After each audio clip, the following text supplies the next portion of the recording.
My, it's been an interesting year in the life of the Assembly, beginning with the elevation of Ian and Martin, jointly crowned against the din of pigs crashing into the chandeliers, and ending with the toppling of the Paisley dynasty and the rise of the Swiss family Robinson. But just as it went horribly wrong for Gordon Brown when he got the keys to number 10, Peter's prospects are also looking dimmer, and I'm not sure that Monday's endorsement from the most unpopular Prime Minister and US President since polling began sets the best tone for his career as leader and First Minister. It's a little like Mother Teresa winning the approval of the Cray twins. Recession is about to bite and bite hard, and for all the talk of investment opportunities, we aren't exactly being bowled over by the rush of new jobs and employers. Meanwhile, Jim Allister, who clearly believes that revenge is a dish best served piping hot, has been putting the boot in and doing to the DUP what the DUP used to do to David Trimble, and it's hurting. It cost him heavily at the Dromore by-election, sending the brutal message that while our grassroots still wanted the Croppies to lie down, they didn't expect them to do so in the First Minister's bed. The DUP needs something to show for the spine-breaking contortions that shifted them from congenital party poopers to co-hosting with Sinn Féin.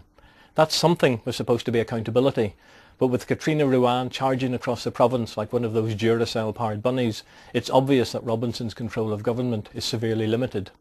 So, how does Peter respond to the joint dilemma of Jim Allister attacking from the right and the DUP's failure, along with that of his Sinn Féin colleagues, to make any decisions which indicate that devolution really is making a difference?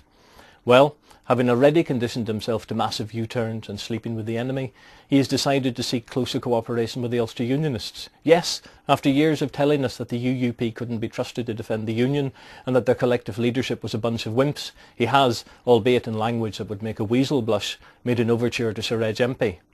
It might have sounded a tad more convincing had he had the courage to ask Sir Reg directly, rather than using the BBC as a sort of dating agency to carry the love note for him. And how odd too to hear the well-orchestrated hurt in Jeffrey Donaldson's voice when Sir Reg spurned the offer. Mind you, a lecture on unionist unity from Jeffrey Donaldson carries the same sort of conviction as would a promise from Peter Stringfellow to grow up and act his age. Gregory Campbell has said that there will be no social chit-chat or handshakes with Sinn Féin. Peter Robinson looks as comfortable around Martin McGuinness as wife Iris would look if accompanied by Miss Titty Von Tramp at a gay pride rally. And the DUP backbenchers look increasingly like the lobotomised audience you would expect to find at a séance to raise Lord Carson and find out how it all went so wrong in a mere 12 months. Yes, a lot has changed in the past year for the DUP, and for Peter Robinson in particular. Former Finance Minister Gordon Brown is less popular than Robert Mugabe. Former Finance Minister Brian Cowen has messed up the Irish referendum.